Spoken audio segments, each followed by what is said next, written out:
All right.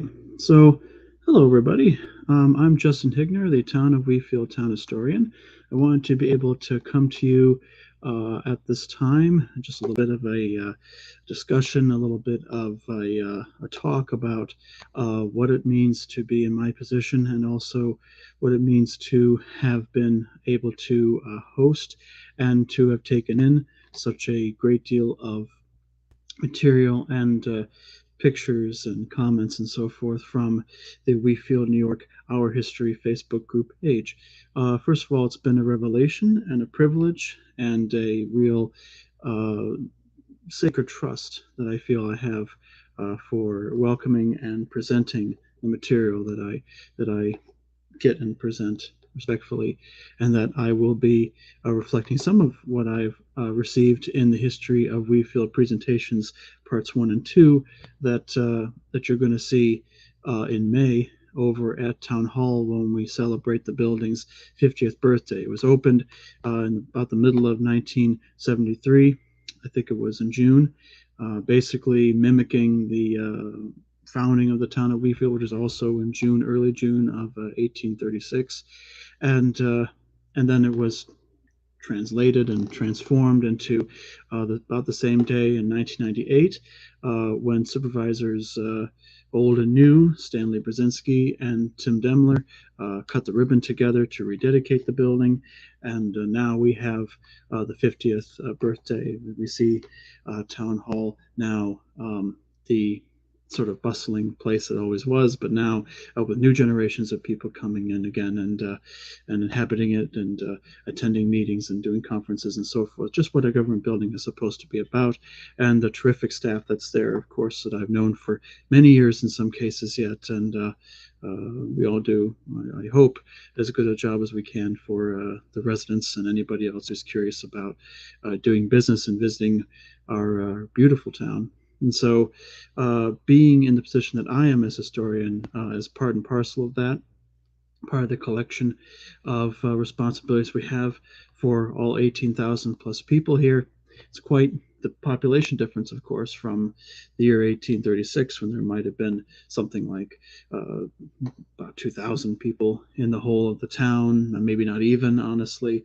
And then 1843 rolls around, and we end up having a bit of a bump, of course, from the German immigration of 500 to 1,000 people coming in. But this is there are many bumps in the history of the town's progress and population. Of course, we end up having a large explosion of people inhabiting the town boundaries at the time that the Bell Aerospace Complex came in, and then there were other developments in town. The Summit Park Mall was built to reflect some of this progress, of course, and then we had the housing developments that started to really come in by the 1980s into the 90s and so forth. And I'm seeing a constant change in the town's growth.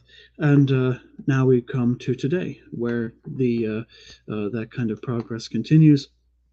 And I think it's about this time that I feel, coincidentally, that we are starting to explore history more. We're starting to really take stock of who we are as a town, our place within Niagara County history, our place within the overall country, our place as a border community with an international country. I mean, Canada is just across the way practically. I mean, there's Grand Island in between us and Canada, but nevertheless, we are an international town as well to a certain extent. So we have a little special slice. I don't know in the history of our area, and maybe it has been time to sort of talk about it and to celebrate it a little bit, bringing in a lot of great materials. People can find them in time for that discussion. So that's what I'm trying to do. I'm trying to be that place,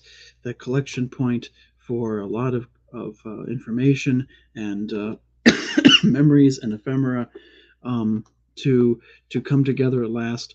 And I hope I can continue to compile it and organize in such a way that we can enjoy and reflect and educate um, each other on the nature and the possibilities of our town over the years.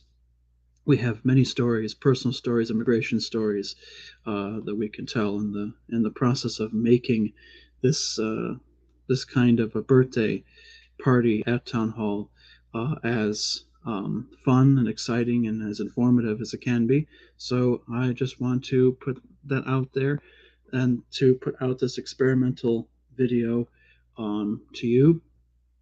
I hope that well that the process continues, that the sharing continues, and with every ounce of respect mutually that I can think of, because uh, we have so many stories to tell. There are many stories ranging from this house in particular, for example, all the way to yours. So there you go.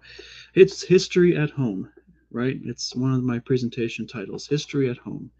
It begins at home, it begins with the family, it begins with you. So, as long as that is true, I think we'll be able to do this right and do justice to our ancestors and our families at the same time. Okay? Thank you.